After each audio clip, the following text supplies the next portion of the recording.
El nombre de este señor es Park In-hyun, algo así. No soy muy bueno diciendo los nombres en coreano. Lo que estás viendo en pantalla es a un señor que se le vinculó muchas cosas muy graves, desde tormentos sádicos, abusos de índole extremos y desvivir a gente de las formas más dolorosas posibles. Y todo esto lo hacían dentro de un como centro de bienestar, camuflado como una casa de hogar para gente necesitada y de calle.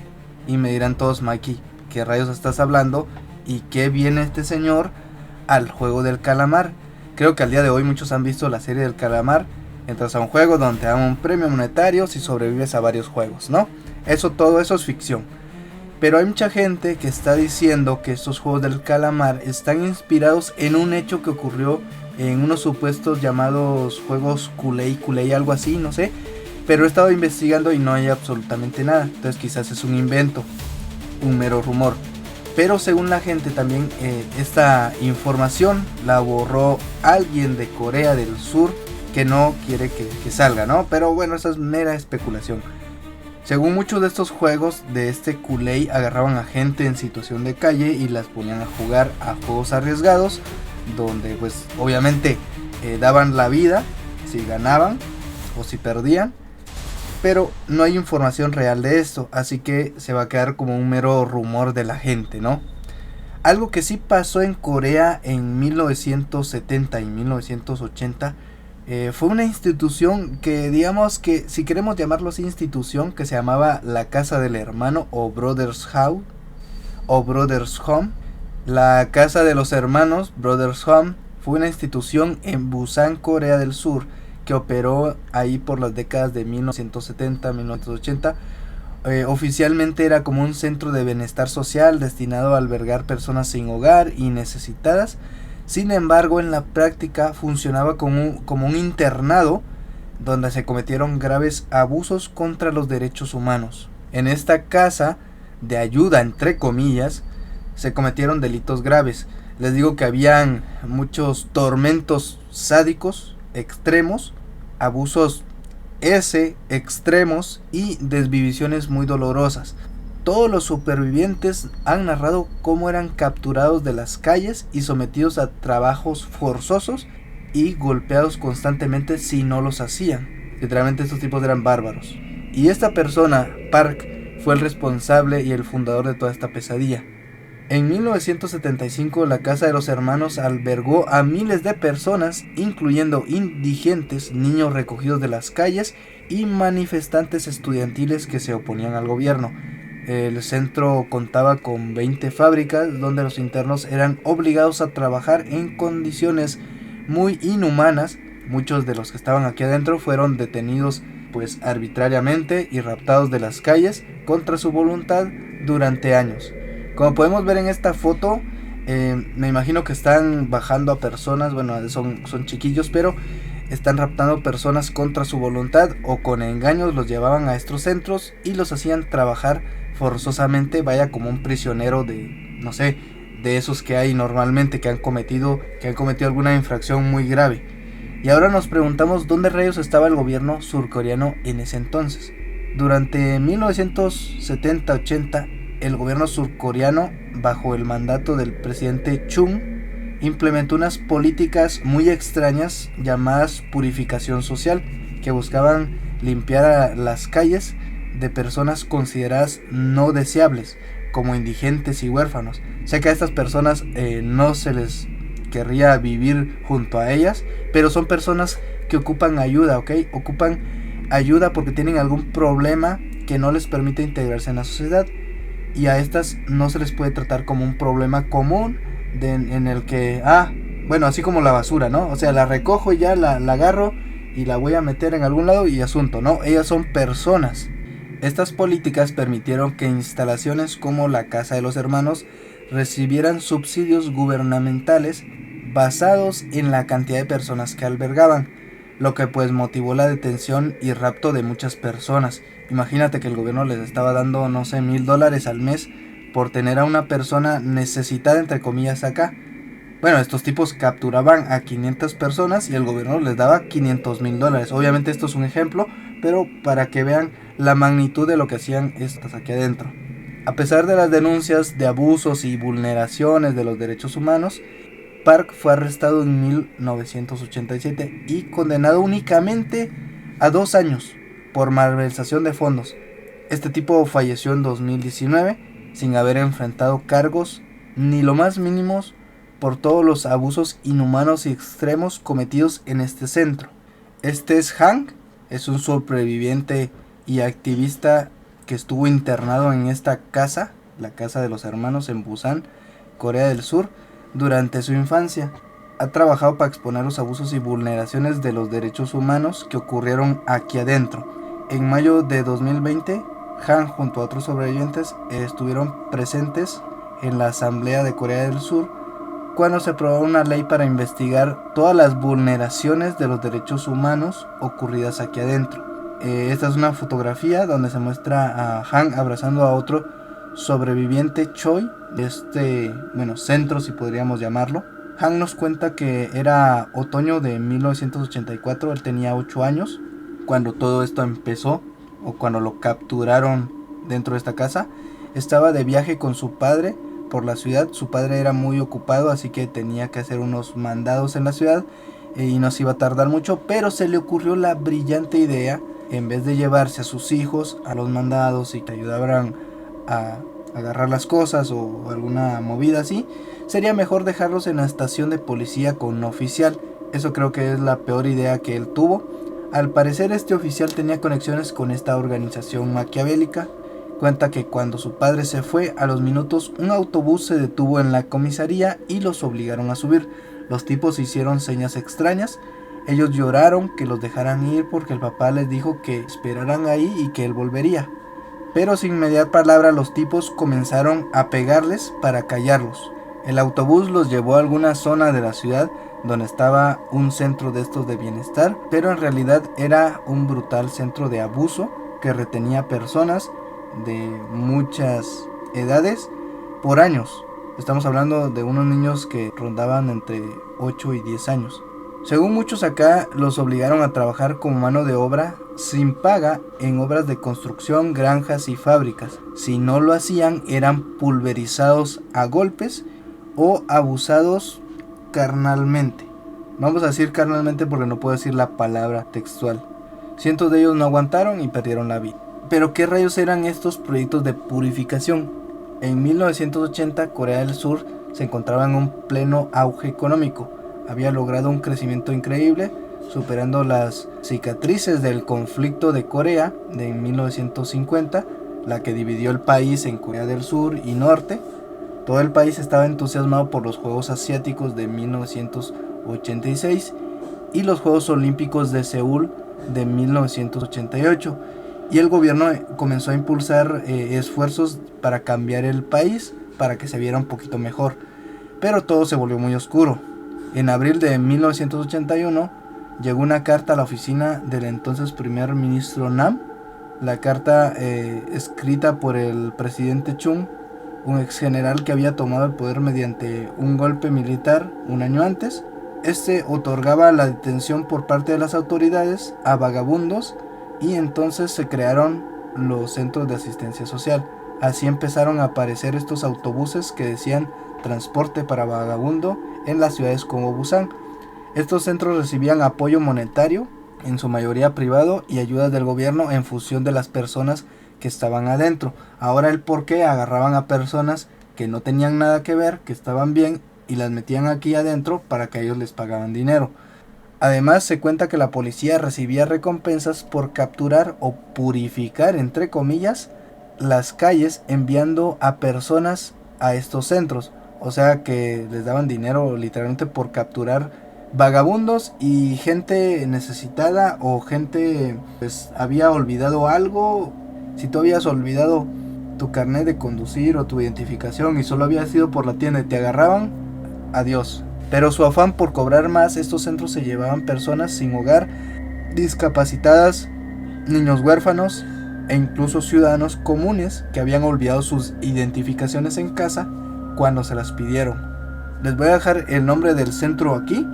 Era uno de los centros más grandes, digamos, esta Brother Home. Al propietario de uno de los centros Park que vimos al principio, cuando le preguntaban qué hacían siempre adentro de estos lugares, él respondía que era alimentar, vestir y educar a los vagabundos, aunque no era muy cierto, porque a lo mucho una de estas personas tenía que estar un año, máximo un año aquí adentro recibiendo, digamos por así, educación, y luego sería liberarla, ¿no?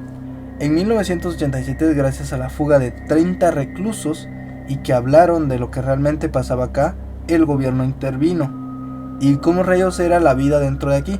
Choi, otro sobreviviente que estamos viendo en pantalla, tenía 13 años cuando lo capturaron de la calle cuando regresaba de la escuela. Cuenta que un policía lo paró y empezó a revisar su bolso.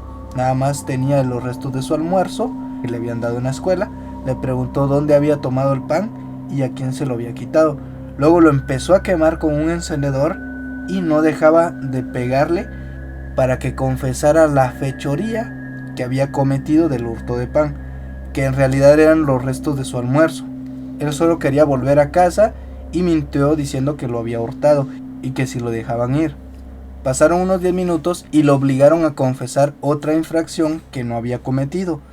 Luego a los segundos llegó un camión con un congelador y lo obligaron a entrar, y este fue el inicio de su pesadilla, porque no solo pasó un año aquí, sino que 5 años pasaron de su vida en este centro brutal.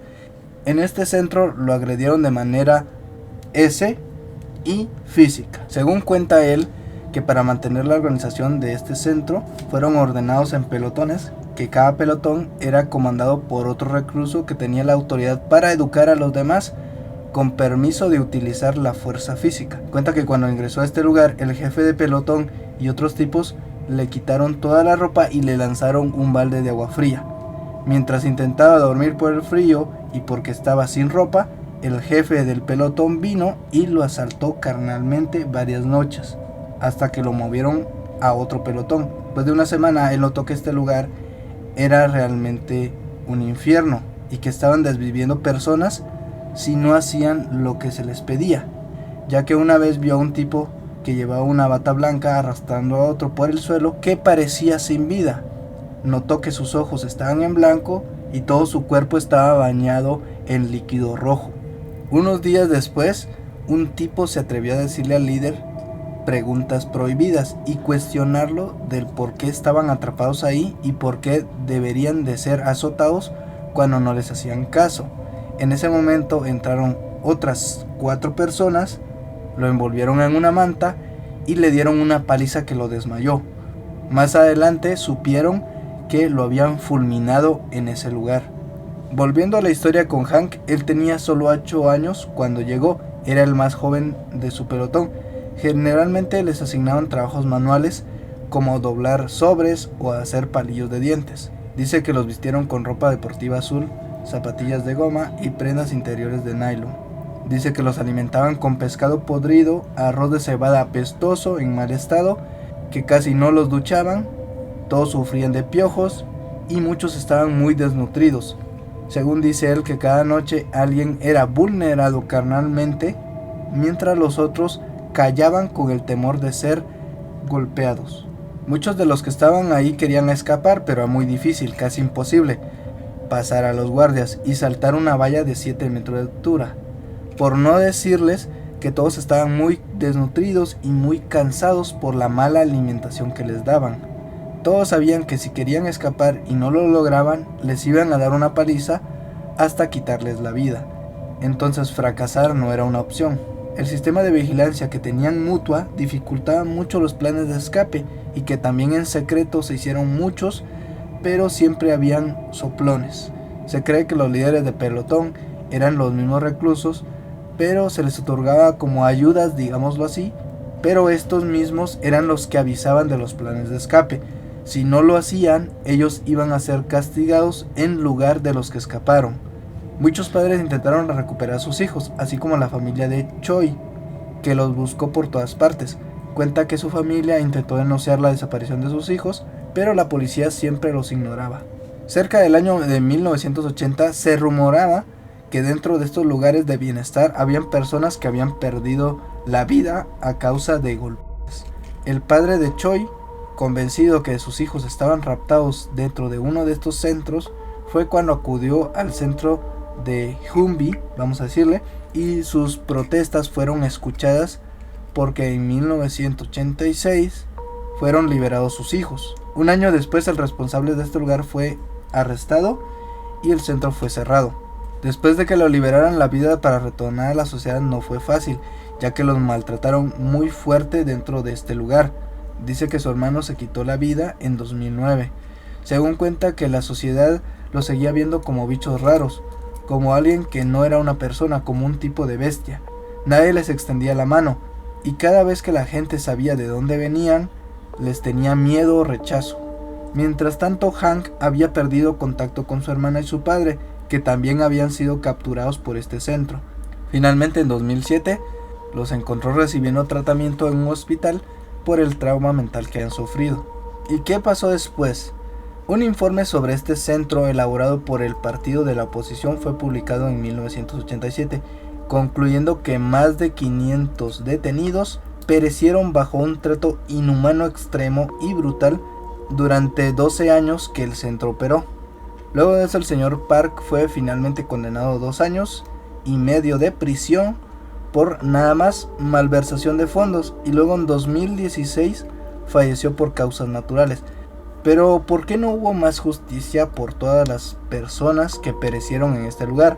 Bueno, pues culpa de esto lo tiene un poco el gobierno militar de ese entonces, porque obligó a que cesara toda la investigación sobre este caso y exigían una sentencia corta para el señor Park. El mismo año, el fiscal se disculpó formalmente por los fallos y aceptó que sí hubo una investigación vaga y no adecuada para el caso contra el señor Park. Hank nunca perdió la esperanza que se llevara una investigación adecuada y lleva protestando en la Asamblea Nacional de Corea desde 2012, exigiendo una investigación estatal sobre este centro. Un informe del gobierno de la ciudad de Busan claramente da a notar que el centro donde estaba no era de asistencia social. Cada uno de los 149 ex reclusos, incluidos el jefe de pelotón, afirmaron que habían sido retenidos a la fuerza y en algunas veces raptados de las calles.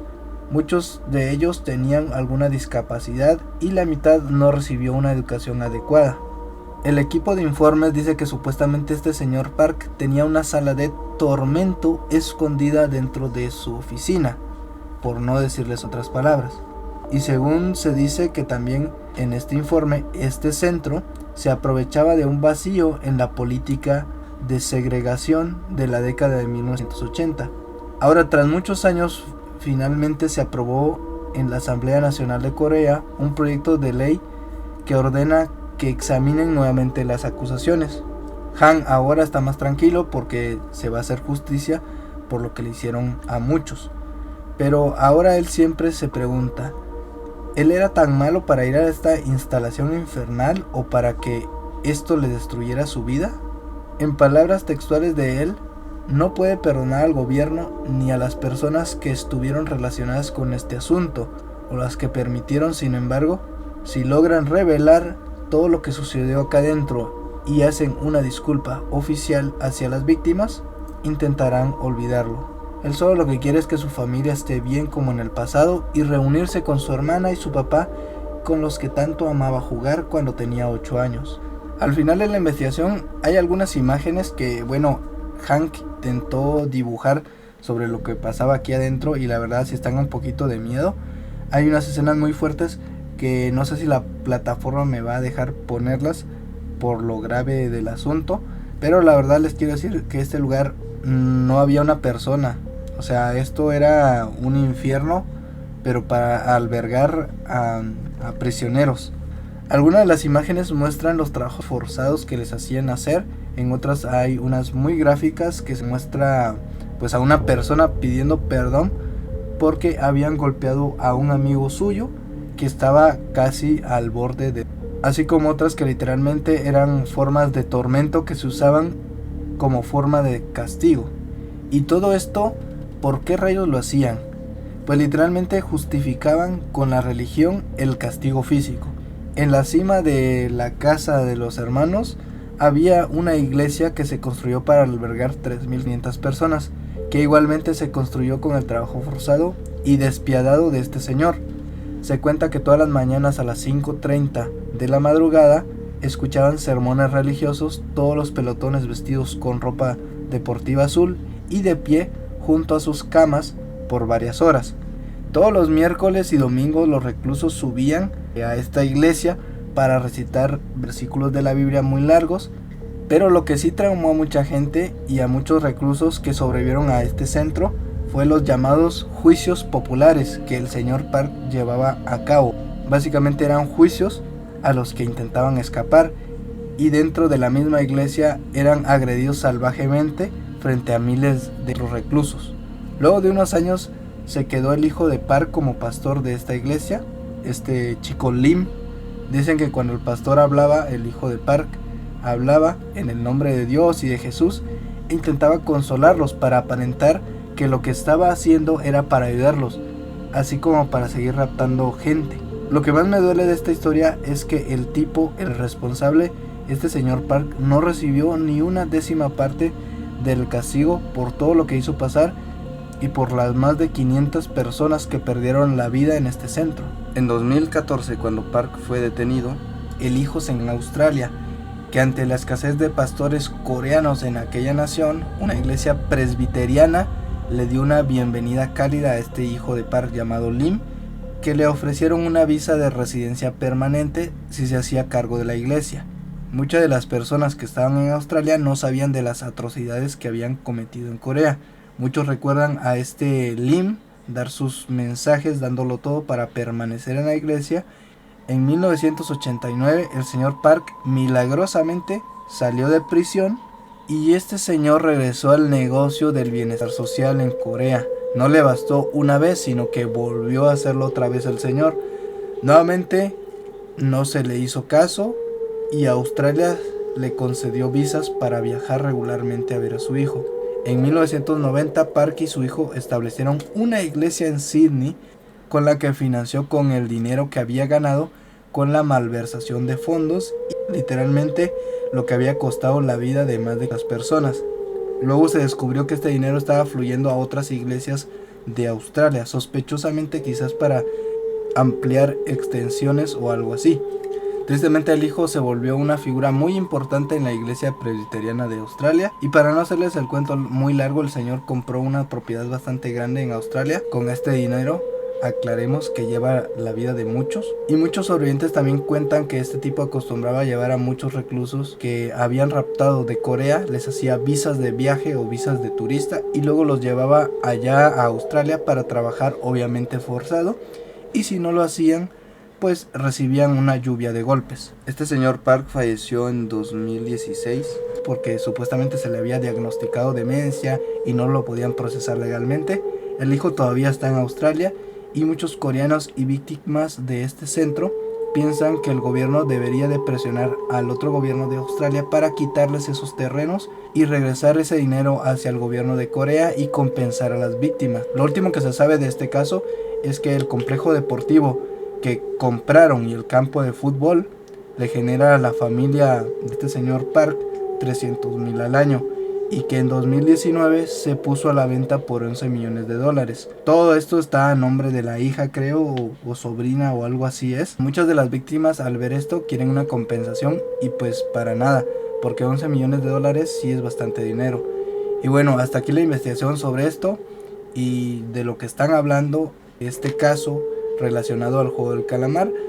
Este caso sí es verídico, pero creo que los uniformes que usan deportivos no es que esté inspirado, sino que los uniformes deportivos de Corea son así, de este estilo.